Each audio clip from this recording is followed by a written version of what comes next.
He shares our values, and I'm as excited as you are to hear him speak. Herman Cain, presidential candidate for the Republican Party. Thank you. Thank you. Thank you very much. Y'all make me feel like I'm welcome. Thank you very much for that very warm welcome. And I want to thank Tom and Nanette for their hospitality. I want to thank them and the other people who have put this together, because all of you are true patriots and you're here for the same reason that I'm here and for the same reason that I'm running for President of the United States, and that is we want to take our country back.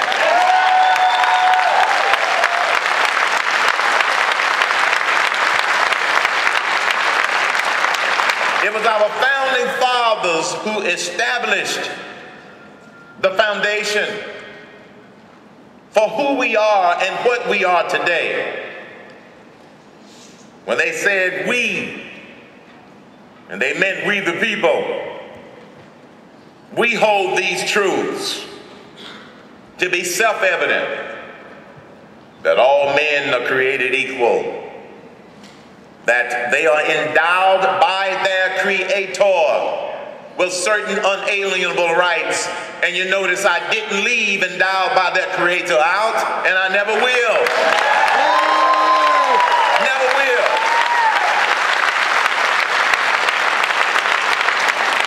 That among these are life, liberty, and the pursuit of happiness.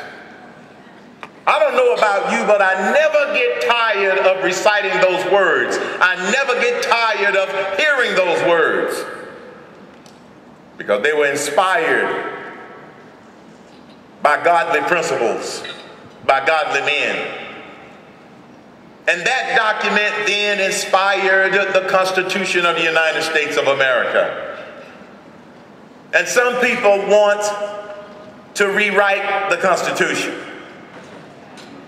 And if you've seen the latest cover of Time magazine, the disgusting story that suggests that we ought to shred the Constitution. Well, I'm here to tell you that as President of the United States, there won't be any rewriting of the Constitution. We will reread the Constitution and enforce the Constitution like the founding fathers intended. Reread and enforce.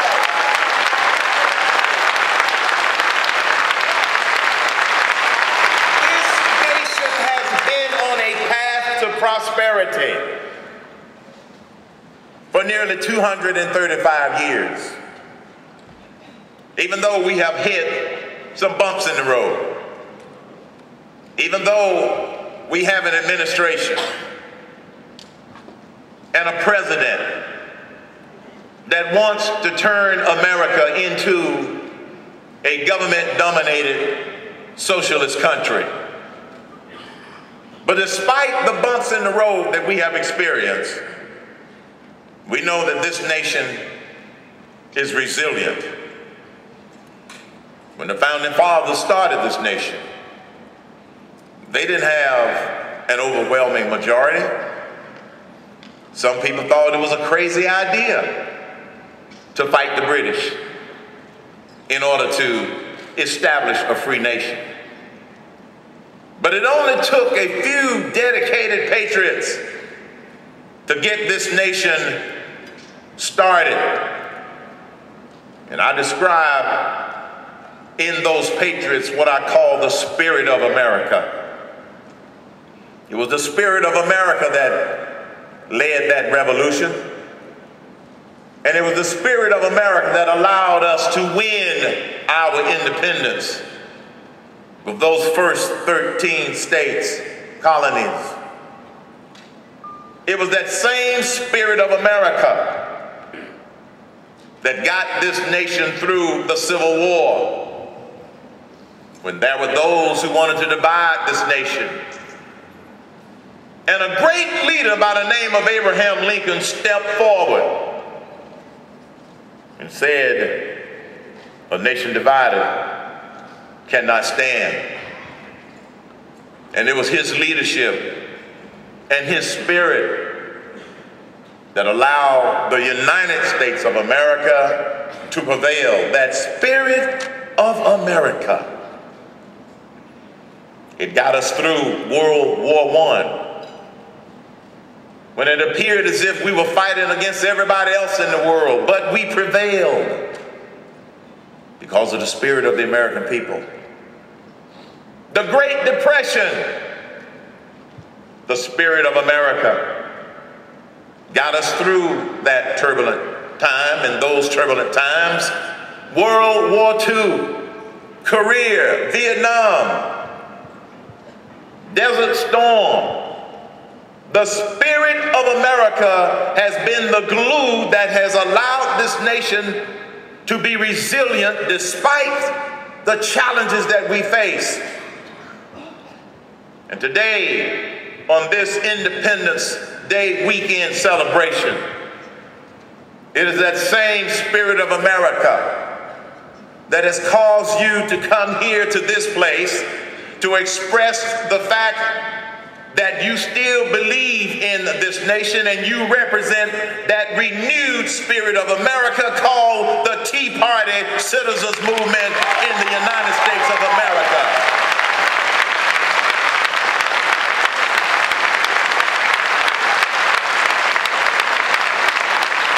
You are the spirit of America, not the bureaucrats in Washington, D.C. Not those that control the lamestream media. You are the spirit of America. And I also am part of that spirit of America. One of the questions that I get asked often by reporters when I'm doing interviews, they'll often ask, well, why do the Tea Party people like you so much? I want to say that's a pretty dumb question, but I want to finish the interview. I said, maybe it has something to do with the fact that I talk about common sense solutions to America's problems. Maybe that has something to do with it.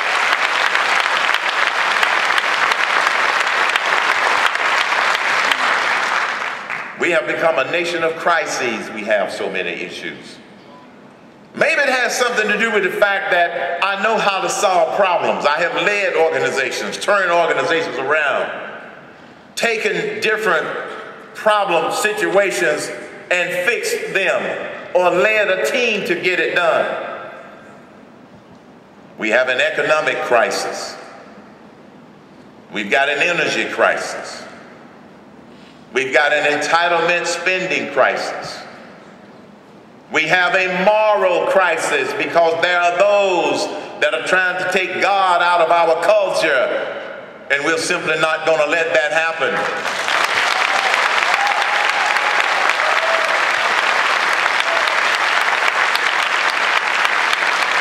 We have an immigration crisis. We have a foggy foreign policy crisis.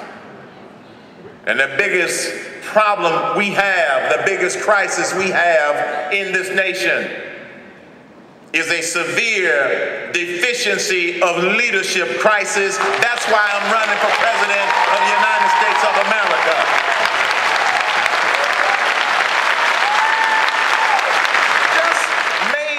America is ready for a leader instead of a reader. Just maybe.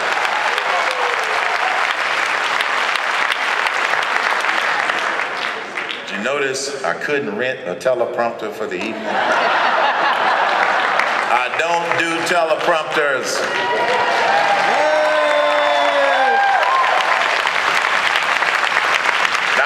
That after I'm president of the United States of America, there will be times that I'll have to use notes and I'll have to use teleprompters in order to be able to pronounce names like Ahmadinejad and Kim Jong-il and Junto Tao, and you know, I'm probably going to have to use notes when I get to that point. But right now, I'm focusing on the problems we have right here at home and what we need to do to fix them. And here's the good news, folks. It doesn't require rocket science to fix our problems. It requires some common sense and the will of the people. Let me give you just one example. One of the biggest things on the minds of everybody, this economy. Last week, I rolled out and introduced my economic vision for America, the theme of which, a job for every home. And if we grow this economy, we can make sure that there is a job for every home, for everybody that wants to work. We can do that.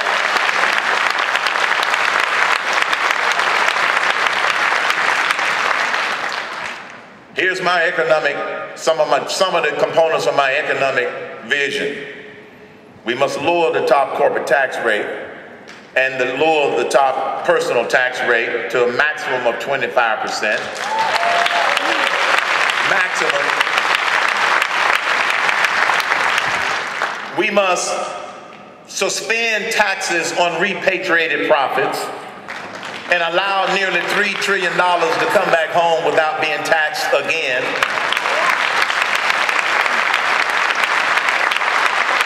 And then one of the biggest things that we need to do in order to help unleash equity and capital for small and medium-sized businesses, which will help local communities, is take the capital gains tax rate to zero. Z-E-R-O. Zero. This economy can grow. We've got the potential to grow. And then the most important thing that we need to do with those rates is to make them permanent, because uncertainty is killing this economy. A businessman does not put together a plan for 2 years and stop right there. We're sitting here tonight not knowing what the tax rates are going to be January 1st, 2013. Well, I can tell you one thing. When Herman Cain becomes president, we will know what the tax structure is going to be January 1st, 2013, because when I get Congress to pass H.R. 1, we're going to make it retroactive to January 1st, 2013.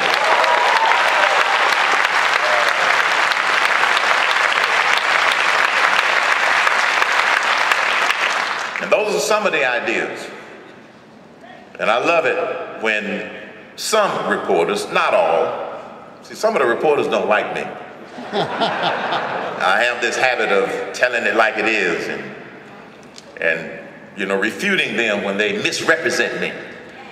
But I often get asked by skeptics, well, those ideas and your ideas about becoming energy independent, which I believe that America should become its own best customer for oil and coal and natural gas and everything else. Somebody else.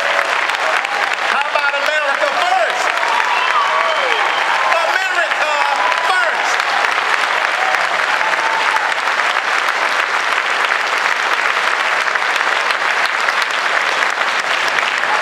So the skeptics will always say, well, Mr. Cain, that sounds well and good, but how are you going to get that done?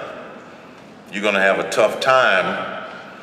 You don't know how Washington works. I say, yes, I do. It doesn't. That's the problem. Why do I need to learn how it doesn't work? You want me to go to Washington, D.C. to change Washington, D.C., not learn the ways that keeps it from working. That's the kind of president that the nation is looking for. And they say, well, how are you going to get that done? But then I remind them that when I ran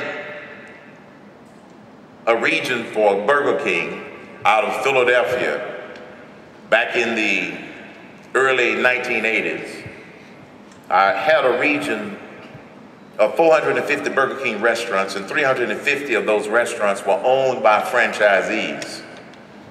I had to provide leadership. I had to have good ideas in order for them to cooperate. I know how to work with people, present ideas that are in the best interest of both of us. That's why we were able to take that region from last place in all of its metrics to first place, because I was able to get people to work together in order to be able to achieve mutual objectives. When I ran the National Restaurant Association, at the time it had nearly 10 million employees, nearly 400,000 restaurants, and over 150,000 owners. Do you think it was easy trying to get programs done? No, it wasn't. Because what I have found is no matter what the situation is and know what the organization is, people will respect working on the right problem. They will respect putting together the right people, surrounding yourself with great people. And you know, sometimes you might have to surround yourself with people that are smarter than you. I'm not scared to do that either. Put together plans that people can believe in. And if the people believe in the plans, if the workers believe in the plans, if the workers believe in the strategy, they will support it.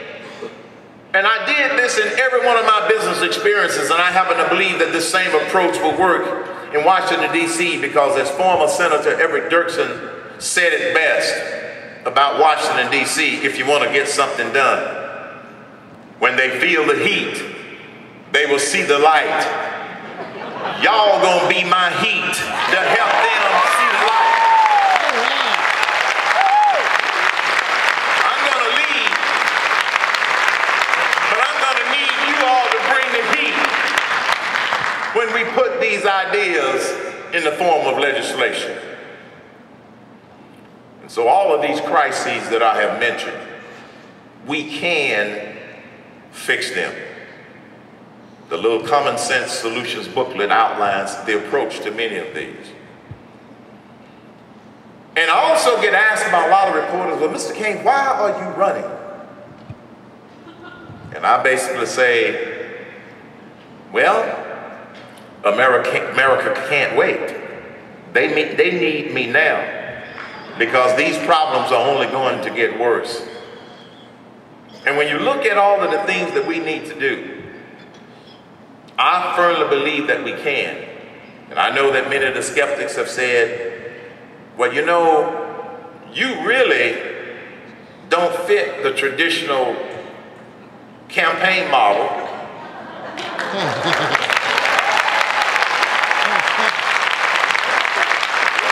Let's see. You don't have immediate national name ID. No, but it's growing. You don't have a cajillion dollars. No. And you never held public office. No.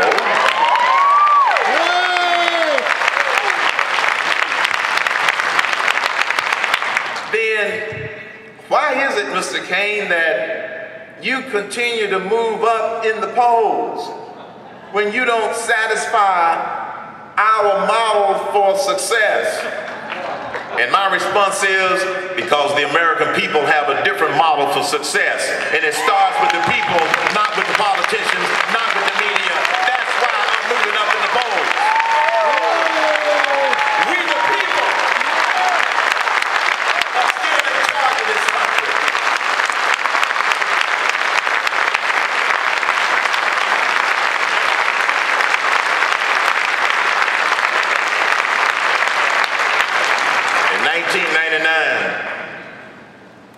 In 1999, my first grandchild was born.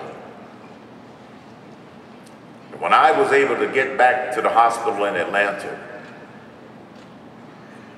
and see that little 15-minute-old face right after she was born, when I looked into her face, the first thought that crossed my mind was, not what do I do to give her a good start, not what I need to do to make sure she gets a good education.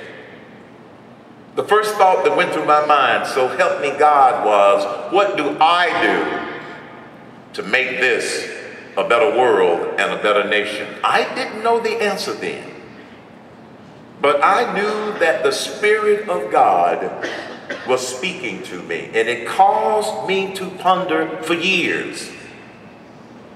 And then when I ran for the United States Senate in 2004 in Georgia, ran against two congressmen. One had been a congressman for 12 years.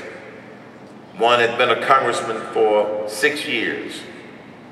And in that Republican primary, I came in an impressive second within 2 percentage points. I thought maybe, well, I tried to run for the United States Senate so I could be one of 100. And I would have 99 other people I would need to convince about my common sense ideas. So I thought maybe that was the end of my foray in running for public office.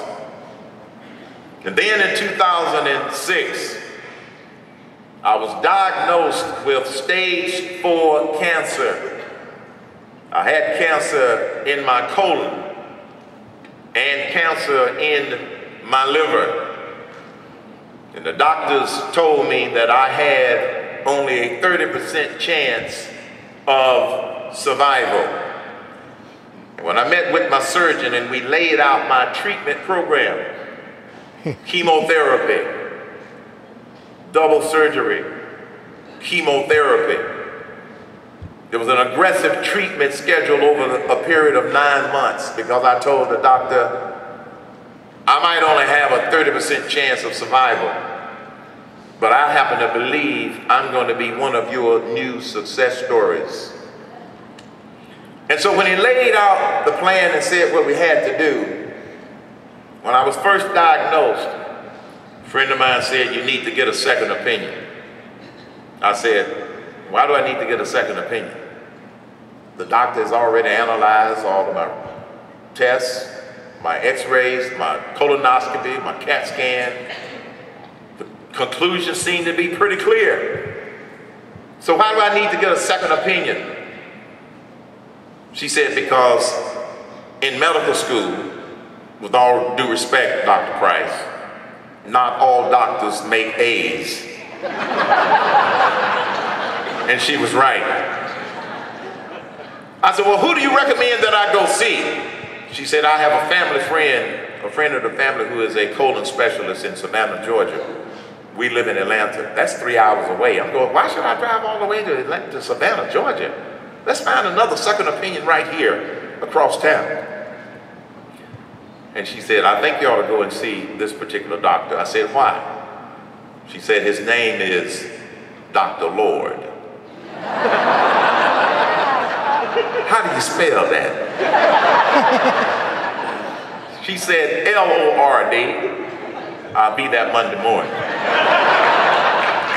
So I went to see Dr. Lord, got a second opinion, and he confirmed everything. And then after going through all of the tests and helping me to confirm the treatment schedule, I was able to get into MD Anderson Cancer Center in Houston, Texas.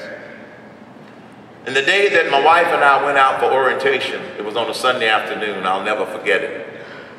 It was on a Sunday afternoon, and they were giving us instructions on how you can get your blood work done the night before. Here's where you need to go to get all of your tests done. And here's how you're going to be assigned your doctor. This is going to be your oncologist. This is going to be your doctor. It was very randomly done. And the lady that was supposed to give us our orientation was tied up with another couple. So this lady who was on the desk said, in order to keep you and Mrs. Cain from waiting, I'll go ahead and give you your orientation. I said, well, thank you. We went into the conference room. She pulled out all of the papers, put them on the desk and started going through them. And I said, wait a minute, you have been so kind. What is your name? She said, Grace. I said, do you spell it the same way you spell it in that song, Amazing Grace? She said, yes. My wife and I looked at one another, and we both looked up at the same time. Thank you, Lord. We knew that God was trying to tell us something. And then when I met with my surgeon and we had laid everything out and I'd gone through the first phase of my chemotherapy, and I said, okay, doc, it's cutting time. He said, yep. I said, because the colon that he was going to have to take part of it out was on the left, 30% of it, and he was going to have to take out 70% of my liver. And I said, are you going to have to do 2 operations? He said, no. I said, are you going to have to, well, cut me open on 2 sides? Each side? No. I said, how are you going to do this? He said, I do it all the time. He said, I'm going to start at your sternum, and I'm going to do an incision in the shape of a J.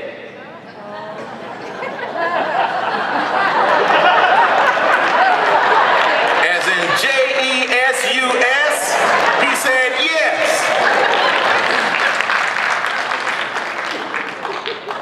For 5 years, with a 30% chance of survival, I have been totally cancer-free and cured of cancer.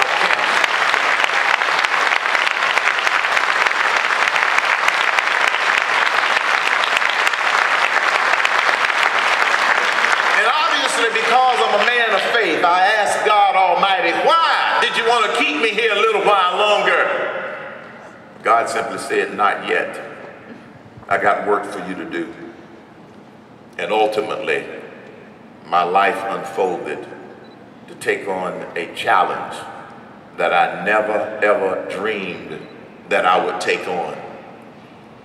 And it is because of the greatness of this nation and the greatness of its people, not the politicians. It is because of the greatness of you and people like you all over this country that I accepted the call to run for President of the United States. And it is because of you and what I describe as the spirit of America that I believe we will prevail in 2012. Not only to maintain control of the United States House of Representatives, not only to gain control of the United States Senate, but we will put a conservative Republican in the White House in 2012, and his name is going to be Herman Cain.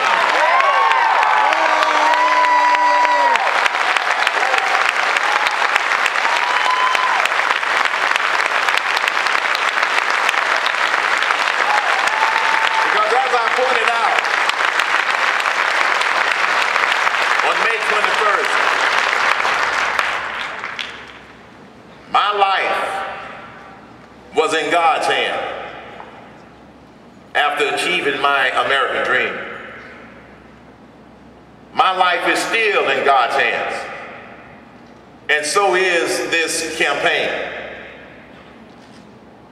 And only He knows the final outcome. But I believe in that old Negro spiritual that says, He didn't bring me this far to leave me.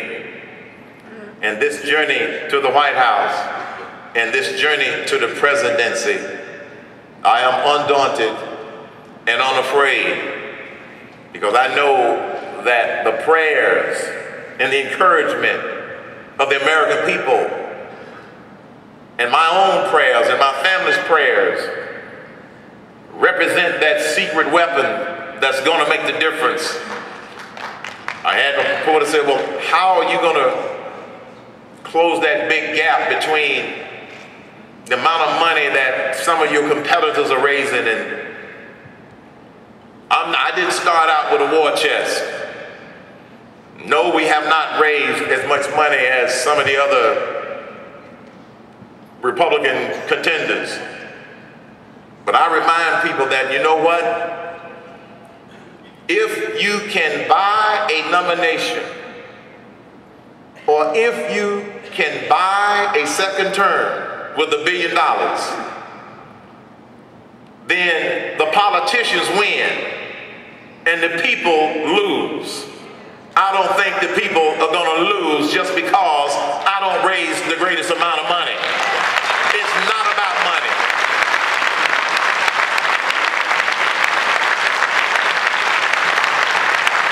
Now, we need enough to be competitive, and we will be, and we already are.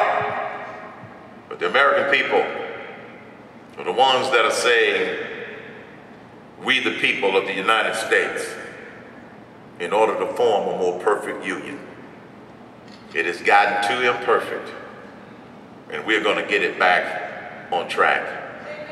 I am thrilled that you are here doing what you can do. Many people have approached me and said, you know, this is the first time I've ever been involved in an event, Tom. You've got them coming out of the work, then that's a good thing. All over this country. I meet people all the time that say, I've never contributed to a political candidate. They've been turned off to contributing to candidates, but they have contributed to the Herman Cain campaign at hermancain.com. I'm just saying.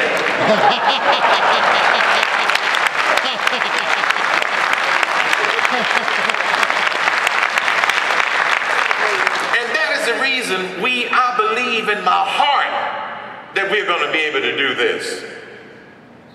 Because as the words to the closing song of the 2000 Olympics remind us, life can be a challenge. Life can seem impossible. It's never easy when there's so much on the line. But you can make a difference. There's a mission just for you. Just look inside and you will find just what you can do. You can change America. I can run for President of the United States of America. And if we all do what you can do and I can do, we will be able to fulfill our responsibility that is laid out in the next paragraph of the Declaration of Independence, when it says that when any form of government becomes destructive of those ideals of life, liberty, and the pursuit of happiness, it is the right of the people to alter or abolish them. We've got some altering and abolishing to do, and we will do it in